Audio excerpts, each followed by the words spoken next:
नमस्कार, India voice देख रहे हैं आप। मैं हूं आपके साथ रिया डगवाल। बुलेटिन की शुरुआत करेंगे बड़ी और अहम खबर के साथ। सबसे पहले बात करेंगे देश की 8 बड़ी खबरों की, जहां पहली तस्वीर है केजरीवाल का हाईकोर्ट से निराशा के बाद सुप्रीम कोर्ट का रुख। दूसरी तस्वीर आपको दिखा रहे हैं केजरीवाल को राउज एवेन्यू कोर्ट से भी झटका मिला है। तीसरी बड़ी तस्वीर आपको दिखा रहे हैं दिल्ली में बीजेपी के धरने प्रदर्शन की। केजरीवाल को सीएम पद से हटाने को लेकर लगातार भारतीय जनता पार्टी और उसके जो बड़े कार्यकर्ता है, नेता है, वो लगातार प्रदर्शन कर रहे हैं। चौथी तस्वीर है समाजवादी पार्टी ने आज अपना घोषणा पत्र जारी किया है। सपा प्रमुख अखिलेश यादव ने यह घोषणा पत्र जारी किया। वहीं पांचवी तस्वीर आपको दिखा रहे हैं आपकी टीवी स्क्रीन पर। पांचवी तस्वीर की बात करें तो आरजेडी ने अपने उम्मीदवारों की लिस्ट जारी कर दी है, जिसमें दोनों ही जो लालू प्रसाद यादव की बेटी है, दोनों बेटियों की राजनीति में एंट्री इसी के साथ हो गई है। छठी तस्वीर है मनीष सिसोदिया को कोर्ट में सुनवाई की। सातवीं तस्वीर है बंगाल में पुलिस और एनआईए के बीच बवाल की। और आखिरी तस्वीर है दुर्ग में हुए बस हादसे की, जिसमें एक जो बस है वो दुर्घटनाग्रस्त होकर गहरी खाई में गिर गई। 15 लोगों की इस हादसे में मौत हो गई है। तो 8 बड़ी खबरें आपको आपकी टीवी स्क्रीन पर दिखा रहे हैं तस्वीरों के माध्यम से। सबसे पहली तस्वीर है केजरीवाल को आज सुप्रीम कोर्ट का रुख करना पड़ा। वहीं सुप्रीम कोर्ट में तत्काल अर्जी डाली गई। हालांकि सुप्रीम कोर्ट ने अभी उस अर्जी को सुनने से, उस याचिका को सुनने से इनकार कर दिया है। अब सोमवार तक का इंतजार केजरीवाल को करना होगा। दूसरी तस्वीर आपको आपकी टीवी स्क्रीन पर दिखा रहे हैं। अरविंद केजरीवाल को हाईकोर्ट से झटका लगा। किस तरह से हाईकोर्ट से पहले झटका लगा, उसके बाद राउज एवेन्यू कोर्ट से भी आज झटका लगा है। दूसरी तस्वीर आपको राउज एवेन्यू कोर्ट में आज जब याचिका सुनी जा रही थी तो राउज एवेन्यू कोर्ट ने साफ कह दिया कि वकीलों से मिलने की जो इजाजत है अरविंद केजरीवाल को, वो हफ्ते में 2 बार ही होगी। तीसरी तस्वीर बीजेपी के प्रदर्शन की। भारतीय जनता पार्टी लगातार अरविंद केजरीवाल को सीएम पद से हटाने को लेकर प्रदर्शन कर रही है।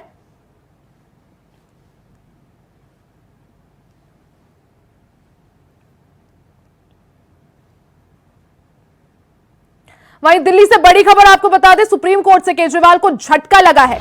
केजरीवाल की याचिका पर तत्काल सुनवाई करने से सुप्रीम कोर्ट ने साफ तौर पर इनकार कर दिया है। सुनवाई के लिए स्पेशल बेंच का गठन नहीं होगा, ऐसा भी सुप्रीम कोर्ट ने कह दिया है। साथ ही केजरीवाल को सोमवार तक अब इंतजार करना होगा। फिलहाल जेल में ही रहेंगे दिल्ली के मुख्यमंत्री अरविंद केजरीवाल।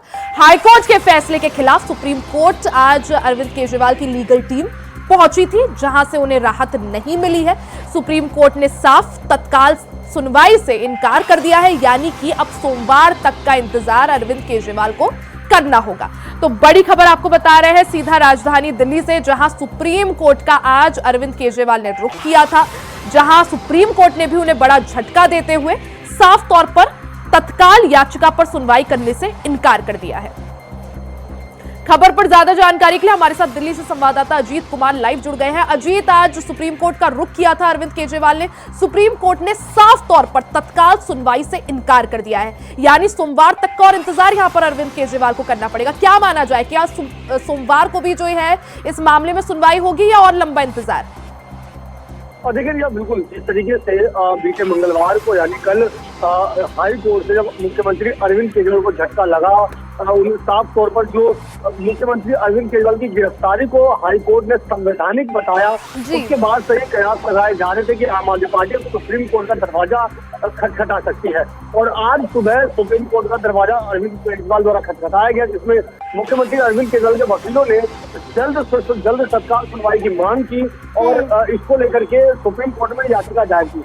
हालांकि इसको लेकर के सुबह से ही आशंका जताई जा रही थी कि अब इस मामले में जो सुप्रीम कोर्ट है वो आज सुनवाई नहीं करेगा। और नतीजतन देखने को मिला कि सुप्रीम कोर्ट ने आज तत्काल सुनवाई से साफ इनकार कर दिया। और अब ये कहा जा सकता है क्योंकि आने वाले दिनों में जो है छुट्टियां चल रही, तो ऐसे में अब ये जो है संकेत है कि कहीं ना कहीं अब जो सुनवाई है वो सोमवार तक संभावना है कि सोमवार को सुनवाई हो सकती है। यानी कि ये साफ तौर पर कहा जा सकता है कि सोमवार तक मुख्यमंत्री अरविंद केजरीवाल को कोई भी राहत मिलने वाली नहीं है। अजीत, यहाँ पर एक बात ये भी समझने वाली है कि जिस तरह से अरविंद केजरीवाल ने सुप्रीम कोर्ट का रुख करा, चाहे इससे पहले हाई कोर्ट का जब रुख किया था तो उन्होंने जमानत के लिए अर्जी नहीं डाली थी। उन्होंने जो अर्जी डाली थी वो ईडी ने जिस तरह से उन्हें गिरफ्तार किया है उसके संबंध में डाली थी कि जो गिरफ्तारी है पूरी तरह से असंवैधानिक, अवैध है।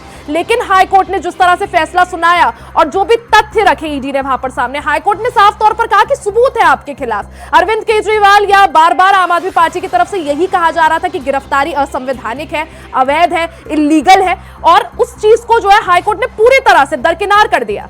अजीत देखिए बिल्कुल रिया, ये अगर हम इसमें बात करें तो ये जो जिस तरीके से जो पूरा का पूरा मामला आया, झारखंड के पूर्व मुख्यमंत्री हेमंत सोरेन से मिलता जुलता इसको कहा जा सकता है। क्योंकि जिस तरीके से एक के बाद एक ईडी के नोटिस का जवाब ना देना और हर बार किसी ना किसी बहाने से, चाहे वो चुनावी हवाला देते हुए या फिर कोई हवाला देते हुए, हर बार नो नोटिस तक उन्होंने कोई जवाब नहीं दिया। जिसके बाद नोवे नोटिस के बाद भी जब कोर्ट की तरफ से जब झटका लगा तो ईडी उनके आवास पर पहुंची। कुछ इसी तरीके से मिलता जुलता जो मामला था वो हेमंत सोरेन का भी था। हेमंत सोरेन को भी एक के बाद एक लगभग 9 जो है नोटिस भेजे गए थे और उसके बाद आखिरकार उन्हें गिरफ्तार किया गया था।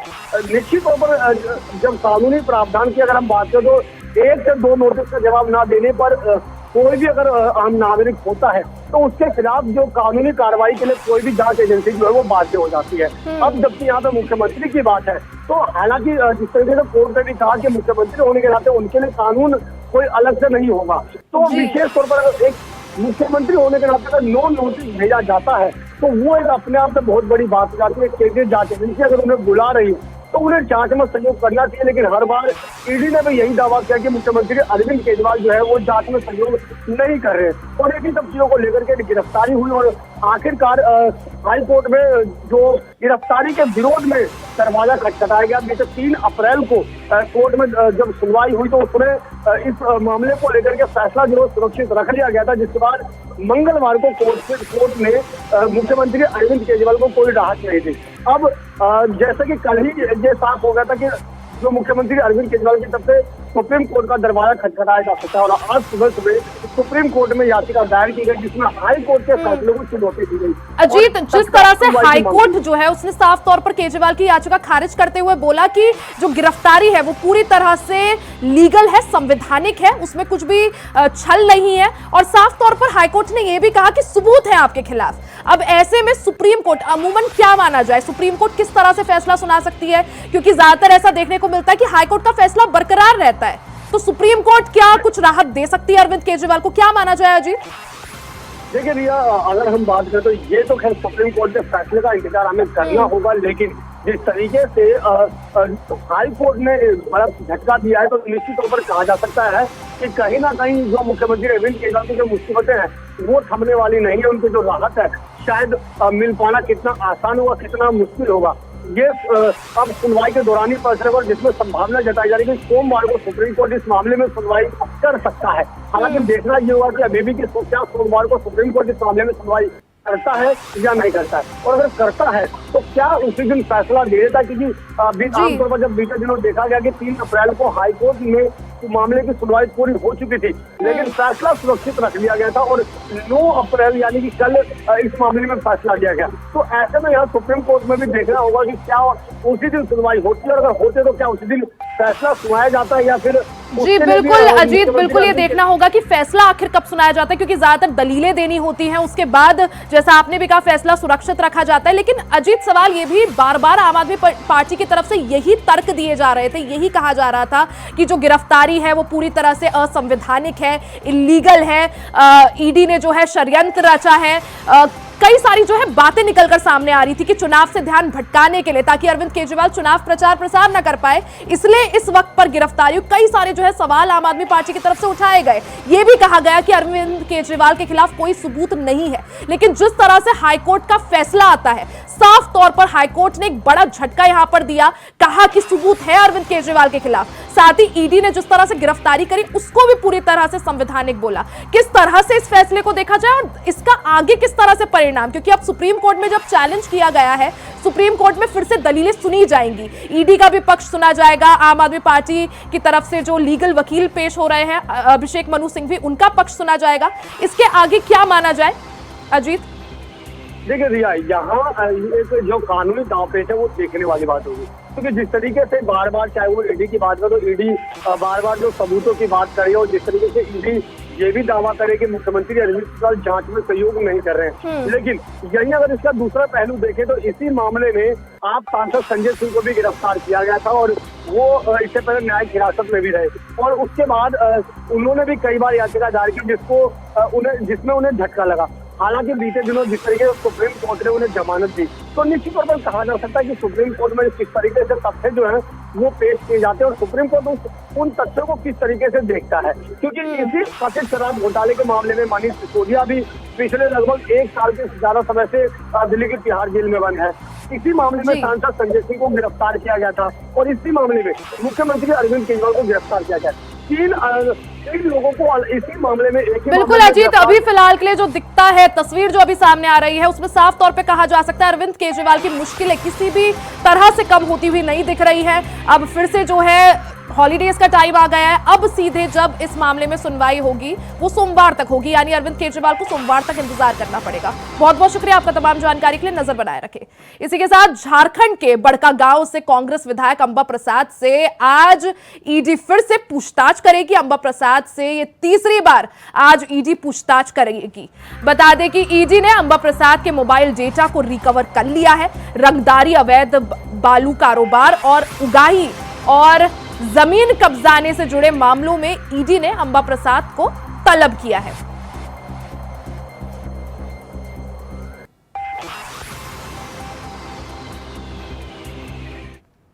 सरहुल के मौके पे हमने तय किया कि हम ऐसा कुछ करें और क्योंकि ये एक चीज़ है जो अभी अभी हम लोगों को आई, अभी इसका अनुभव कर ही रहे हैं कि ये क्या चीज़ है, तो इस बीच में हम चिंता होके और परेशान होके हम बैठे हुए नहीं हैं। हम अपना काम कर रहे हैं, अपना सारा चीज़ कर रहे हैं और उस बीच में ये भी कर रहे हैं क्योंकि हमने तो किसी देखिए सरहुल 1-2 दिन में आने वाला है। अब पता नहीं आगे क्या होगा, तो वो डर नहीं है, डर बिल्कुल नहीं है, लेकिन हमने जैसा बोला कि हम पूरी तरह से सहयोग करेंगे क्योंकि हमने किसी का कुछ बिगाड़ा नहीं है, कुछ गलत नहीं किया है। जांच निष्पक्ष हो, ये सारी चीज़ें आपको पता है। टिकट तो दिया ही जा रहा था, लेकिन क्योंकि लगातार अभी समन का सिलसिला जारी है तो एक व्यक्ति जो खबर पर ज्यादा जानकारी के लिए हमारे साथ अजय कुमार पांडे हमारे संवाददाता जुड़ चुके हैं। अजय, जिस तरह से कांग्रेस के विधायक अंबा प्रसाद की मुश्किलें कम होती हुई दिखाई नहीं दे रही हैं, एक बार फिर से आज उनसे ईडी पूछताछ करेगी, क्या माना जाए आगे क्या कुछ इस पूछताछ के बाद, क्योंकि ये तीसरी बार पूछताछ होगी उनसे? देखिए, बिल्कुल आपने सही कहा कि ये ईडी ने ये तीसरी बार पूछा। ईडी को जो दस्तावेज मिले उनके जो मोबाइल हैं, उनके कई मोबाइलों का ट्रेस किया गया, जिसमें जो अवैध बालू खनन और कोयला से जुड़े या जमीन से जुड़े हुए मामले, उनसे जुड़े हुए तार, उनसे संबंध बनाए रखा है। इसका कारण इसी लेकर के लगातार जो है 3 दिनों से अंबा प्रसाद को ईडी अपने दफ्तर बुला करके पूछताछ कर रही है। हालांकि अंबा इस बात को इसने जाहिर किया कि हम ईडी की सहयोग करेंगे, वो कितना सहयोग करेंगे ये बात आने वाला समय बताएगा। लेकिन जो लगातार उनसे जो सवालें किए जा रहे हैं, 3 दिन, ये तीसरा दिन है और आज भी ईडी कार्यालय में उनका पूछताछ होने के लिए हाजिर होना है और हुई है और लगातार इस पर पूछ रही है कि जो भी उनके जो दस्तावेज, जो उनसे जो संबंध है, उनके फोन से लगातार जो बातें हुई हैं और जो वो सारे के सारे लोग हैं, बालू कारोबारी हैं, कोयला के कारोबारी हैं और जमीन से जुड़े हुए लोग हैं, तो वो पूरी पुष्टि करना चाहती है ईडी कि उससे आप सम्मिलित है या नहीं, क्योंकि उन पे आरोप ही ये लगा था कि वो जमीन और बालू से जुड़े हुए उनकी शिकायतें ईडी के कार्यालय में पहुंची थी। जी अजय, जिस तरह से मोबाइल डेटा का रिकवर होना, कितनी बड़ी लीड उसे इस पूरे मामले में माना जाए? देखिए, जो भी साक्ष्य ईडी के पास जो भी है उसके साक्ष्य के आधार पे ही वो लगातार वो कांग्रेस विधायक अंबा प्रसाद से पूछ रही है। निश्चित रूप से वो सवालों से वो बिल्कुल भागेंगे, वो तो बात की बात है, लेकिन जो ईडी के पास जो सबूत हैं वो निश्चित रूप से आने वाले समय में उनकी अंबा प्रसाद की मुश्किलें बढ़ सकती हैं। जैसे अजय, इस पूरे मामले को लेकर अंबा प्रसाद जो कांग्रेस के विधायक है, उनका भी बयान सामने आया जिसमें वो कहते हुए दिख रही हैं कि पूरी तरह से सहयोग करेंगे, जांच अभी जारी है। किस तरह से देखे जाए उनके इस बयान को, क्योंकि ये जो मामला है इसमें जो शिकंजा है वो गहराता जा रहा है। इससे पहले जो अंबा प्रसाद के करीबी है, चाहे उनके पिता हो, उनसे भी पूछताछ हुई, उनके घर में रेड भी हुई, अब उनसे तीसरी बार पूछताछ हो रही है। अजय जी बिल्कुल, देखिए अंबा प्रसाद जब रेड जो पिछले दिनों 12 मार्च की जो उनके आवास में उनके जो करीबी हैं उन तमाम 17 लोगों के ठिकानों में जो रेड हुई है, तो उन सभी लोगों को बारी बारी से पूछा गया और उन सभी लोगों से तालमेल की जा रही है कि इसे संबंध क्या है, चूंकि वो बार बार वो नकारती रही हैं। चूंकि इसके पिछले दिनों ने ये कहा था कि मैं पाक हूँ, इससे कोई संबंध नहीं है, लेकिन जो ईडी को जो दस्तावेज मिले हैं, उनके जो मोबाइल की जो ट्रैकिंग है, वो उन सभी संबंध उन तमाम कार्रवाइयों से जुड़ा हुआ है। इसी लेकर के लगातार ईडी जो है पूछताछ करना चाह रही है। तो निश्चित रूप से लगता है कि आने वाला समय जो अंबा प्रसाद के लिए वो मुश्किलें बढ़ सकती हैं, और वो सवालों से वो भागती रहेंगी, वो अलग बात है, लेकिन ईडी जो अपनी उनको जो सबूत मिला उससे बिल्कुल स्पष्ट कर बिल्कुल अजय, तो ईडी की कार्रवाई लगातार जारी है। अब देखना ये होगा आज तीसरी बार अंबा प्रसाद से पूछताछ होगी, पूछताछ में क्या कुछ निकल कर आता है और कितनी मुश्किलें उनकी बढ़ती है। बहुत बहुत शुक्रिया आपका तमाम जानकारी के लिए। वहीं दिल्ली से बड़ी खबर आपको बता दें, मेयर और डिप्टी मेयर चुनाव का नोटिफिकेशन जारी हो गया है। 26 अप्रैल को मेयर और डिप्टी मेयर का चुनाव होगा। शैली ओबरॉय जो कि अभी मौजूदा मेयर है, उनका कार्यकाल खत्म हो रहा है, समाप्त हो रहा है, जिसके बाद 26 अप्रैल को दिल्ली नगर निगम की बैठक बुलाई गई है। 26 अप्रैल को ही चुनाव भी होगा। आम आदमी पार्टी और कांग्रेस में गठबंधन की संभावना है। बीजेपी बनाम कांग्रेस आप गठबंधन की लड़ाई यहां पर साफ तौर पर देखने को मिल सकती है। तो बड़ी खबर आपको बता दें, 26 अप्रैल को मेयर और डिप्टी मेयर पद का चुनाव होगा।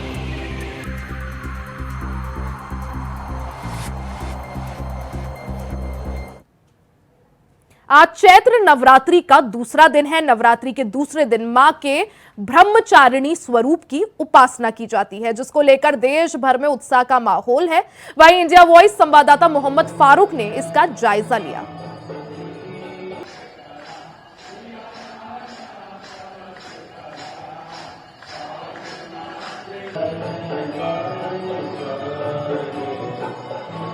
नवरात्रि के आज दूसरा दिन है और यहाँ पर मैं सिद्धपीठ ब्रज सिद्धपीठ काली मां मंदिर पे कैंट पर आया हुआ हूँ और यहाँ पर जो है भक्तों का तांता लगा हुआ है। अभी भी यहाँ पर आरती चल रही है, सुबह से यहाँ पूजा होती है।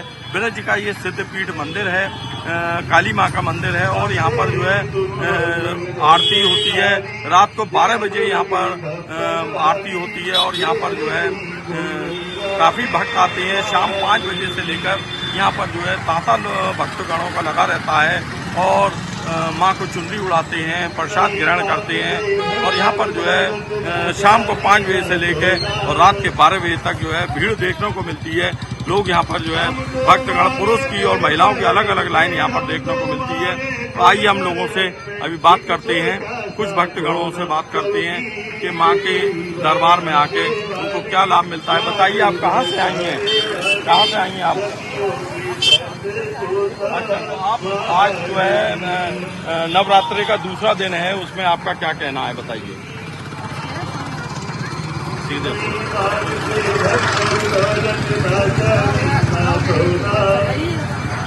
जी जी, तो आप दर्शन करने जाती हैं? पूजा करती हैं? अच्छा, मैं माता के दर्शन करने हर संडे को आता हूँ। वैसे 9 दिन मैया के दर्शन करने आता हूँ और मैया की बड़ी कृपा हम पे बनी हुई है। माँ कैंट वाली माता की ऐसी कृपा बन गई है जो बस आज तक जब भी हम सच्चे मन से जो हमने मांगा यहाँ मिलता है। मैं आज से नहीं, बचपन से मैं पहले नौकरी करता था। माँ की इतनी कृपा हुई कि आज मैं अपना कारोबार अपना धंधा बना लिया। माता की संपूर्ण कृपा है मुझ पर।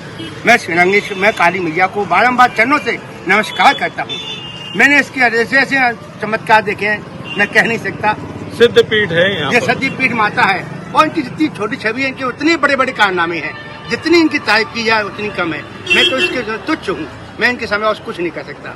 जय माई। सिद्धपीठ काली मां कैंट मंदिर पर हमने अभी भक्तगणों से बात करी और भक्तगण कह रहे हैं कि ऐसे ऐसे चमत्कार हैं इनके कि वो देखने ही लायक हैं और बहुत लोग तो यहाँ पर काफी समय से आ रहे हैं और माँ के दर्शन कर रहे हैं और माँ के दर्शन करके उनको लाभ मिल रहा है, पुण्य कमा रहे हैं और 9 दिन पूरे लगातार वो लोग यहाँ आएंगे। कई लोगों से भक्तगणों से हमने बात करी है और ये जो है सिद्धपीठ है, यानी ब्रज में जो है सबसे सिद्धपीठ काली माँ का मंदिर यहीं कैंट का कहलाता है। अपने कैमरा सहयोगी के साथ इंडिया वॉइस के लिए मैं मोहम्मद फारूक, मथुरा। वहीं कांग्रेस प्रदेश अध्यक्ष अजय राय मथुरा पहुंचे और कांग्रेस कार्यकर्ता सम्मेलन में शामिल हुए। उन्होंने प्रधानमंत्री नरेंद्र मोदी पर जमकर निशाना भी साधा। प्रदेश अध्यक्ष अजय राय ने पत्रकारों से बातचीत में कहा कि वहां मुकेश धनगर की स्थिति काफी मजबूत है। वहीं अपने बीजेपी में शामिल होने की बात पर पीएम मोदी और अमित शाह पर गंभीर आरोप भी लगाए। इस दौरान उन्होंने कांग्रेस की गारंटी गिनाई और कहा कि कांग्रेस की गारंटियां पक्की हैं। बीजेपी की जितनी योजनाएं हैं सब कांग्रेस की गारंटी के आगे फेल है। प्रदेश अध्यक्ष जिला कांग्रेस कार्यालय पर समाजवादी पार्टी के कार्यकर्ताओं से मुलाकात की और अपने प्रत्याशी के समर्थन में पूरी ताकत लगाने को कहा।